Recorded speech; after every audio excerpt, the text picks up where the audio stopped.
Iba na ang takbo ng panahon natin ngayon.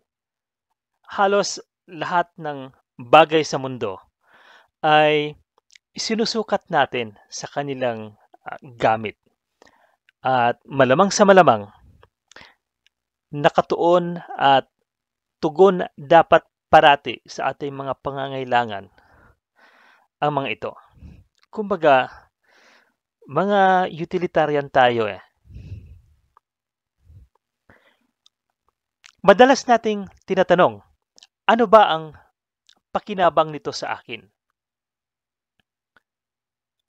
Marahil, hindi mo ito literal na tinatanong sa sarili kapag may nakita kang isang bagay o kaya may nakatagpo kang tao o kaya may nakita kang hayop. Pero sa likod ng iyong isipan ay naroon lang ang tanong na ito. Nakaupo at nagmamasid sa iyong bawat galaw. Isang halimbawa nito ay kung paano ginagamit ng mga tao at ilang sikat ng mga personalidad ang relihiyon para sa kanilang pansariling interes. Ginagamit ni Donald Trump ang relihiyon upang linlangin ang mga uto-utong Amerikano na maniwala sa kanya at sumuporta sa kanyang kandidatura. Kahit kung ano-anong kasinungalingan ang kanyang ipinagkakalat. Pero mabuti na lamang at may mga matitirong tao na namulat sa ganitong panggagago ni Trump. Nariyan ang mga komedyante sa mga late night shows sa Amerika tulad nina Seth Meyers, Jimmy Kimmel, Jon Stewart, Jordan Klepper, Stephen Colbert na ine-expose ang mga kagaguhang pinaggagawa at pinagsasabi ni Donald Trump. At hahanga ka rin sa kung paano nirerespeto ni Kamala Harris at Tim Walz ang paniniwala ng mga tao. At kung paano nila ginagalang ang mga ordinaryong tao. Hindi nila ito pinagsisinungalingan. At hindi rin nila ginagago. Ganito lang dapat ang laro ng politika. Fair and square dapat. Si Governor Tim Walz ng Minnesota halimbawa, simpleng tao lang. Hindi siya bilyonaryo. In fact, tama lang. Hindi mayaman, pero may puso sa serbisyo at hindi siya nagpapayaman sa serbisyo publiko. Hindi katulad ng wag na tayong lumayo pa. Dito sa atin, alam niyo naman ang kalagayan ng ating bansa. Siguro napapanood mo sa telebisyon at sa YouTube ang mga nagbabagang balita, ika nga, kumakalat sa social media. Issue ng mga politikong nagpapayaman sa pwesto. Isipin mo, ang dating Vice President ay meron lang siyang 4.1 million na budget buong taon na yon para sa renta at bayarin ng kanyang opisina. Samantalang ang kasalukuyang Vice Presidente ay umuubos ng 4.4 million kada buwan. Napakamahal naman ng office rent na yan.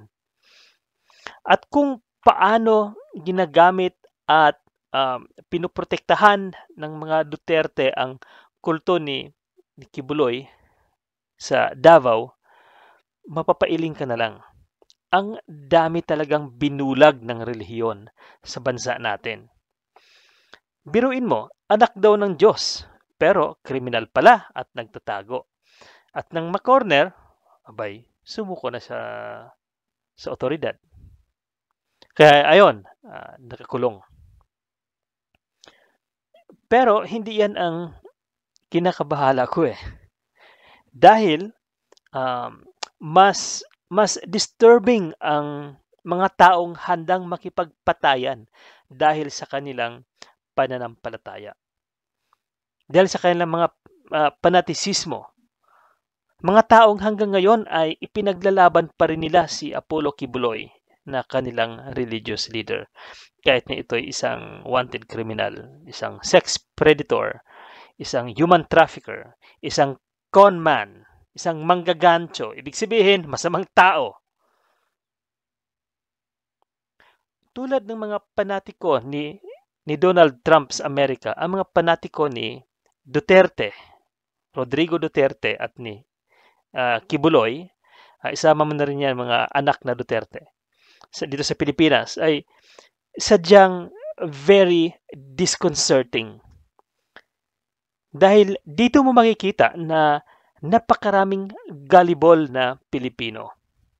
Ibig sabihin, marami ang tanga at marami ang utu-utong Pinoy na madaling mapaniwala sa pangako ng mga politiko at religious leaders.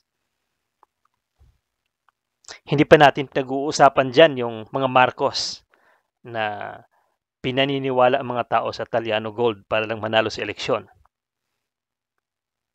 Kaya para sa mga pastor, pare, madre, ministro at mga laiko na may malasakit sa kapwa at sa bayan, malaki at madami pa ang trabahong dapat gawin upang mapigilan ang pagdami at pagkalat ng religious at political na panatisismo sa bansa.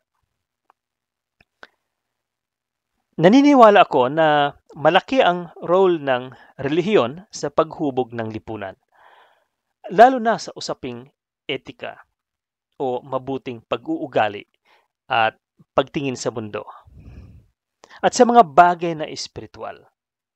May mga kilala akong pastor, madre at pari na sadyang siniseryoso nila ang kanilang tungkulin bilang mga lingkod ng Diyos. Hindi sila nagpapayaman at lalong hindi nila ginagamit ang relihiyon sa kung anumang political at personal na interes. Isang halimbawa ay ang komunidad ng mga Carmelites na mayroong sekular na mga madre at laikong nagsisilbi at naglilingkod sa lipunan sa kani-kanilang mga komunidad at pamilya. Shout out nga pala sa mga Carmelites ng Quezon Province. Saludo po ako sa inyong serbisyo at pananampalataya. Kamakailan lang ay napunta tayo sa Mount Carmel School of Infanta. Sa Quezon po yan. May mga pastor din na ebangheliko ang puspusang naglilingkod sa mga kapatid nating nasa laylayan ng lipunan. Tulad halimbawa ni Pastor Jack Alvarez na naglilingkod sa Panginoon bilang pastor sa isang simbahan sa komunidad ng Payatas. Kaibigan natin yan si Pastor Jack. At may mga pastor tayong galing sa Asian Theological Seminary at Pennwell School of Theology. At isama mo na rin dyan yung galing ng Union Theological Seminary na patuloy na naglilingkod sa Diyos ng may katapatan. Mayroon din tayong mga kapatid na Muslim at Buddhists na naglilingkod at nagsisilbi upang mapabuti ang ating lipunan at mapangalagaan ang ating kalikasan. Kaya saludo ako sa ating mga religious people na patuloy na naglilingkod at sa ating Panginoon at nagsisilbi sa ating kapwa. Marami sila. Sila itong mga pastor na at mga religious workers at lingkod ng Diyos na tipong hindi nila ginagamit ang Diyos at ang relihiyon sa pagpapayaman at sa pansariling interes. Na may mga bagay na higit pa sa atin at sa ating mga interes at pagnanasa. Ito yung mga espiritual na bagay na matagal nang kinocultivate ng tradisyon, ng relihiyon, ng filosofiya at ng panitikan.